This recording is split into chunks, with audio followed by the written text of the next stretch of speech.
Update po tayo sa bagyo sa labas ng Philippine Area of Responsibility. Alamin po natin kung makakaapekto yan sa bansa mula kay Chris Perez, Assistant Weather Services Chief ng Pag-asa. Magandang umaga po sa inyo at welcome sa Balitang Hari, sir.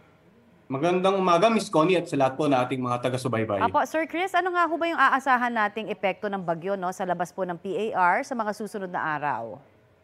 Sa ngayon, Connie, nasa labas pa ng Area of Responsibility, nandito sa may bantang 990 kilometers sa kanluran ng extreme northern Luzon itong tropical depression. Inaasahan natin nakikilos muna ito pahilaga, posibleng tumama sa southern part ng China, bago posibleng naman pumasok sa northern boundary ng ating Area of Responsibility ngayong darating na weekend. At pag nagkaganon, posible tayong maapektuhan nito immediately itong bandang dulong hilagang Luzon. We're not ruling out the possibility na baka magkaroon dito ng warning signal number 1 sa pagitan ng Sabado hanggang Linggo. Pag nagkaganon, itong dulong hilagang Luzon, posibleng makaranas ng mapag-ulan at pagbugso ng hangin. Kaya tayo sa Pag-asa, patuloy ang monitoring natin at kung sakasakaling pumasok ito ng ating air responsibility, agad po tayo mag-issue ng ating Tropical Cyclone Bulletin at makikipag-ugnayan sa mga iba't ibang ahensya ng pamahalaan para sa disaster preparedness and mitigation measures. Okay, pero kung sakasakaling pumasok ito sa ating PAR ngayong pong weekend, anong pangalan nitong letter B?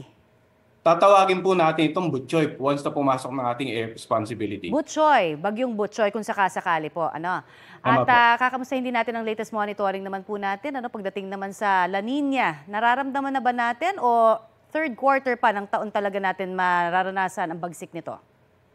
Base sa mga monitoring ng ating mga climatologists, Connie, sa ngayon nasa decaying stage pa yung El Nino.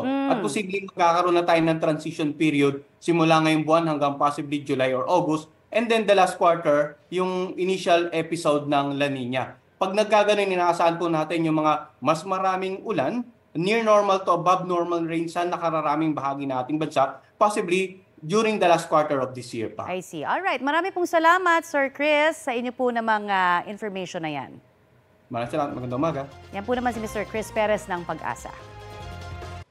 Kapuso, para sa mga maiinit na balita, mag-subscribe sa GMA Integrated News sa YouTube.